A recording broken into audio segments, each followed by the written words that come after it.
Hello everyone, welcome to కథల సవ్వడి. ఈ వీడియోలో నేను అందమైన ముగ్గు వేస్తూ మీకు ఒక ఆసక్తికరమైన కథను షేర్ చేస్తున్నాను. ఆఫీస్ స్టాఫ్ అంతా లంచ్ బ్రేక్లో లంచ్ చేసేందుకు వెళ్తూ ఉంటారు. విరజ కూడా లంచ్ బాక్స్ తీసుకుని అరుణ్ క్యాబిన్కి వస్తుంది. విరజను చూసిన అరుణ్, రా విరజ, నీకోసమే వెయిట్ చేస్తున్నాను అంటాడు. విరజ అరుణ్ ఎదురుగా చైర్లో కూర్చుంటూ, అరుణ్, ఈ నెలలో మాత్రమే మంచి ముహూర్తాలు ఉన్నాయంట, తర్వాత 6 నెలల వరకు పెళ్లి ముహూర్తాలు లేవంట. ఎలా అయినా ఈ ముహూర్తాలకి మన పెళ్లి జరిగిపోవాలి, ఇక వెయిట్ చేయడం నా వల్ల కాదు అని అంటూ ఉంటుంది విరజ. అరుణ్, ఏ జన్మ పాపమో కానీ నోటి దురుసు మనిషికి కొడుకున్నయ్యాను.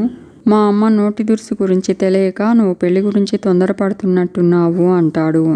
నాకు సొంత మేనత్తే మా అమ్మ నోటికి జడిసి పిల్లనివ్వను పొమ్మనింది అంటాడు. ఈ జన్మకు పెళ్లి మీద ఆశ వదిలేసుకున్నాను, కానీ ఏ ముహూర్తాన నిన్ను చూశానో కానీ నిన్ను పెళ్లి చేసుకోనూ లేను, అలా అని వదులుకోనూ లేను.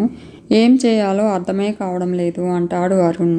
విరజ చిరునవ్వుతో, మీ అమ్మగారు ఒక మాట అంటే నేను బాధపడను అరుణ్ అంటుంది. నాకు అమ్మా నాన్న లేరు, మా మామయ్య ఇంట్లో పెరిగాను. అమ్మ పని చెప్పిందని, నాన్న సినిమాకు తీసుకెళ్ళలేదని అలకలతో సాగిన బాల్యం కాదు నాది. ఏదో ఒక కారణంతో అత్తయ్య తిడుతూ ఉంటే ఆ తిట్ల మధ్య పెరిగి పెద్దయ్యాను. మొదట్లో ఆ తిట్లకు నేను బాధపడి ఏడ్చేదాన్ని, అక్కడి నుంచి పారిపోవాలని కూడా ప్రయత్నించాను. అలాంటి ప్రతికూల పరిస్థితుల్లో సైతం ప్రశాంతంగా బ్రతకడం మా అమ్మమ్మ నేర్పించింది. అనుబంధాలు నిలబెట్టుకుంటూ అనురాగాన్ని గెలుచుకునే మంత్రాన్ని ఉపదేశించింది అని అంటుంది. నన్ను నమ్ము అరుణ్, నువ్వు నన్ను ఎంత ప్రేమిస్తున్నావో నేను నిన్ను అంతకంటే ఎక్కువ ప్రేమిస్తున్నాను. నాకు నువ్వు కావాలి, నీతో కలిసి ఎదిగే భవిష్యత్తు కావాలి. ప్లీజ్ అరుణ్, కాదనకు అంటుంది విరజ. ఒక మంచి ముహూర్తంలో అరుణ్ విరజల పెళ్లి జరుగుతుంది. పూలతో అలంకరించబడిన కారు అరుణ్ ఇంటి ముందు ఆగుతుంది. దిగండి దిగండి, మళ్ళీ వర్షం వచ్చేస్తుంది అంటూ మేఘంలా గర్జిస్తుంది కాంతమ్మ. కాంతమ్మ స్వరం విన్న అరుణ్ విరజ చెయ్యి వదిలేస్తాడు. విరజ చిరునవ్వు నవ్వుతూ అరుణ్ వైపు చూసి అరుణ్ చెయ్యి పట్టుకుంటుంది. ఆ నవ్వు అతడిలో జీవం పోస్తుంది. ఇద్దరూ కారు దిగి ఇంట్లోకి వస్తారు. చెయ్యి పట్టుకుని జంటగా నడుస్తూ వెళ్ళి సోఫాలో కూర్చుంటారు. అరుణ్ చేతిని వదలకుండా గట్టిగా పట్టుకుని ఉన్న విరజను చూసి ఆశ్చర్యపోతుంది కాంతమ్మ. నాన్న, అరుణ్, రాత్రంతా నిద్ర లేదు కదా, బాగా అలసిపోయావు, వెళ్ళి నీ రూమ్లో రెస్ట్ తీసుకో అని చెప్పి కోడల వైపు తిరిగి నవ్వుతూనే స్పష్టమైన వ్యంగ్య ధోరణిలో, అమ్మ కోడలా, వాడిని తర్వాత కొంగుకు ముడేసుకుందువు కానీలేమ్మా, ఇప్పటికి వదులు, బిడ్డ కాస్త విశ్రాంతి తీసుకుంటాడు అంటుంది. ఆమె మాటలకు అక్కడున్న వాళ్ళంతా ఆశ్చర్యపోతారు. ఒక ఆవిడ చొరవ చేస్తూ, వెళ్తాళ్లే, ముందు ఇద్దరినీ కలిపి కాస్త కాఫీ తాగనివ్వు అంటుంది. కాంతమ్మ వ్యంగ్యంగా నవ్వుతూ, ఇదేమైనా సినిమాటమ్మా, కాఫీ దగ్గర నుంచి కళ్ళప్పగించి చూసుకోవడానికి ఇప్పుడే తాళి కట్టించుకుని వచ్చింది, అదెక్కడికి పోతుంది, వాడెక్కడికి పోతాడు అంటూ అరుణ్ వైపు తిరిగి, వీళ్ళ మాటలకేం కానీ నువ్వు వెళ్ళరా అంటుంది. అరుణ్ విరజను చూస్తూ కళ్ళతో సైగ చేస్తాడు. ఈలోపు మరో ఆవిడ పెళ్లి కూతురికి రెస్ట్ ఎక్కర్లేదా అంటూ ఉంటే కాంతమ్మ చివ్వున ఆమె వైపు తిరుగుతుంది. మొగుడు పెళ్ళాం కలిసి బయటకు వెళ్ళొస్తే ఇంటికి రాగానే మొగుడు మంచం మీద వాలిపోతాడు. పెళ్ళాం వంటింట్లోకి వెళ్ళి మొగుడికి కాఫీయో టీయో రెడీ చేసి పట్టుకొస్తుంది. ఆడదానికి మగవాడికి పోలికేంటి? కొత్త కోడలికి ఇల్లు చూపించాలి, స్నానం చేసొచ్చాక దీపం పెట్టించాలి, అవేవి చేయకపోతే మళ్ళీ మీరే నన్ను ఆడిపోసుకుంటారు అంటుంది కాంతమ్మ. విరజ చిన్నగా, అరుణ్, ఇప్పుడు నువ్వు నీ గదికి వెళ్ళినంత మాత్రాన మనం విడిపోయినట్టేమీ కాదు అరుణ్, నువ్వు వెళ్ళి హాయిగా పడుకో అంటూ లేచి నిలబడుతుంది విరజ. తననే చూస్తూ ఉన్న అత్తగారి వైపు చూస్తూ చిరునవ్వుతో, అత్తయ్య, నేను కాఫీ తాగి స్నానం చేయనా, ముందే స్నానం చేసి రానా అని అడుగుతుంది. తను అంత కటువుగా మాట్లాడినా కాస్తైనా కోపం చిరాకు లేకుండా ప్రశాంతంగా ఉన్న విరజను చూసి ఆశ్చర్యపోతూ కాంతమ్మ ఏం సమాధానం చెప్పాలో ఆలోచిస్తూ ఉంటుంది. తన తల్లి తొలిసారిగా మాటల కోసం తడుముకోవడాన్ని చూసిన అరుణ్ ఏదో భరోసాగా అనిపించి విరజను తృప్తిగా ఒకసారి చూసుకుని నిశ్చింతగా తన గది వైపు నడుస్తాడు. కాంతమ్మకు కోడలి వ్యవహారం బొత్తిగా అర్థం కావడం లేదు. ఎక్కడా ఏ చిన్న మాటకు అవకాశం ఇవ్వదు. తెల్లవారి తను నిద్రలేచేసరికి విరజ స్నానం చేసి దశాబ్దాల నాటి పాత కోడల్లాగా వంటింట్లోకి వస్తుంది. చొరవగా ఎవరికి ఏం కావాలో అడిగి మరీ చేసి పెడుతుంది. కాంతమ్మ పాదాలు చూసి, అత్తయ్య మీ పాదాలు బాగా పగిలిపోయి ఉన్నాయి. మీకు షుగర్ ఉంది కదా, పాదాలని జాగ్రత్తగా చూసుకోవాలి. సాయంత్రం ఆఫీస్ నుంచి వచ్చేటప్పుడు ఆయింట్మెంట్ తీసుకొస్తాను అని చెప్పి సాయంత్రం ఆయింట్మెంట్ తీసుకొస్తుంది. రాత్రి కాంతమ్మ పడుకునే ముందు కాంతమ్మ పాదాలకు ఆయింట్మెంట్ రాస్తూ ఉంటుంది విరజ. కొద్ది రోజులకు కాంతమ్మ పాదాలు పువ్వుల్లా మెత్తగా తయారవుతాయి. కాంతమ్మ నడుస్తుంటే నొప్పి లేకుండా ఉంటుంది. కాంతమ్మ మనసులో చాలా ఆనందపడుతుంది. అయినప్పటికీ విరజను ఏదో ఒక పుల్లవిరుపు మాట అంటూనే ఉంటుంది కాంతమ్మ. కానీ విరజ కొంచెం కూడా కోపం తెచ్చుకోదు. మాటకు మాట అనదు. మొహంలో ప్రశాంతత, చిరునవ్వు చెక్కు చెదరనివ్వదు. మరోవైపు తన భర్త, కొడుకు నిరసన ప్రకటిస్తూ ఉండడంతో, మరిక మాట్లాడడానికి నోరు సహకరించకపోవడంతో తనే మౌనం వహిస్తూ ఉంటుంది కాంతమ్మ. ఒకరోజు విరజ పుట్టింటికి బయలుదేరుతూ ఉంటుంది. కాంతమ్మ విరజతో, ఇక్కడి విషయాలన్నీ మీ పుట్టింటికి మోస్తావేమో, మాకు గుట్టుగా బ్రతకడం అలవాటు అంటుంది. ఆ మాటకు కాంతమ్మ భర్త, కొడుకు కోపంగా చూస్తారు. కానీ విరజ మాత్రం నవ్వుతూ, నాకు ఎప్పటి విషయాలు అప్పుడే మర్చిపోయి ప్రశాంతంగా బ్రతకడం అలవాటు అత్తయ్య.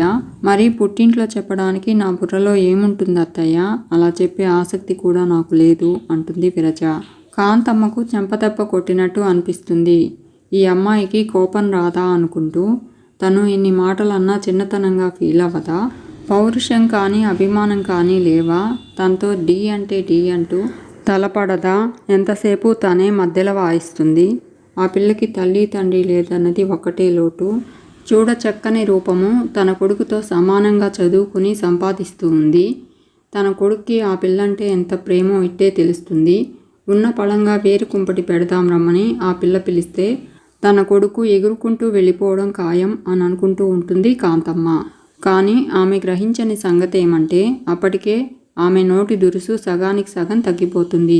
ఆ విషయం ఆమెకు తప్ప అందరికీ స్పష్టంగా తెలిసిపోతూ ఉంటుంది.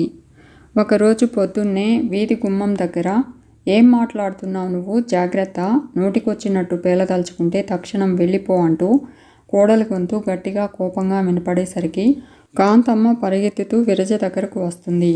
వీధి గుమ్మం దగ్గర తల వంచుకుని బిద్దరు చూపులు చూస్తూ రోజు తమకు పాలు తెచ్చే రంగమ్మ నిలబడి ఉంటుంది. కాంతమ్మ కోడలి మొహంలో కోపాన్ని తనివి తీరా చూసి తర్వాత ఏమైందని విరజను అడుగుతుంది. విరజ, చూడండి అత్తయ్య, పాలు ఎంత పలచగా ఉన్నాయో. పాలలో నీళ్లు కలిపావా, నీళ్లలో పాలు కలిపావా అని అడిగాను. నాకు తెలుసు, నువ్వు వెళ్ళమ్మా అంటూ కసురుతుంది. నీళ్ల పాలు పోసే తనకే అంతుంటే మరి నాకెంతుండాలి అని అడుగుతుంది విరజ. కాంతమ్మ మౌనంగా వెనక్కి వస్తుంది. రంగమ్మకు విరజను కసరగలిగే ధైర్యం ఎలా వచ్చిందో ఆమెకు తేలిగ్గానే అర్థమవుతుంది.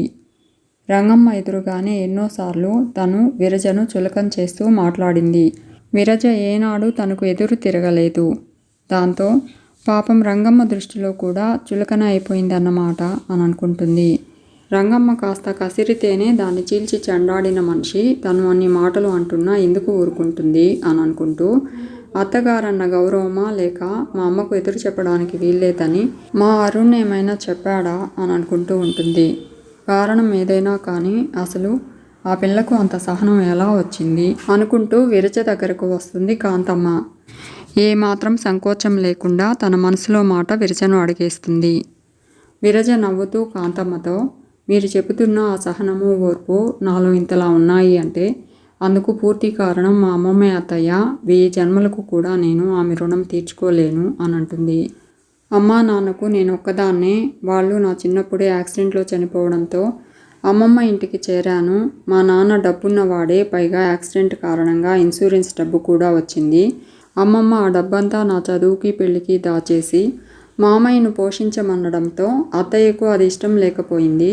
దానితో ఆమె ఏదో ఒక వంకతో నన్ను ఎప్పుడూ తిడుతూ ఉండేది. రాను రాను ఆ తిట్లు నేను భరించలేకపోయాను. ఒక్కోసారి కోపం తెచ్చుకుని తిండి మానేసి ఏడుస్తూ పడుకునేదానిని. అలాంటి పరిస్థితుల్లో అమ్మమ్మ నాకు ధైర్యం నూరిపోయడం కోసము జీవిత పాఠాలు చెప్పడం ప్రారంభించింది అని అంటుంది విరజ. మన జీవితంలో చాలామంది చాలా రకాల కారణాలతో మాటలు అంటూ ఉంటారు, తిడతారు, కసురుతారు. మనం వాళ్ళ మాటలకు కోపం తెచ్చుకోవడము, ఏడవడం లాంటి పనులు చేస్తే మనల్ని మాటలతో బాధ పెట్టాలనుకునే వారి ఆశయం నెరవేరినట్టే అవుతుంది.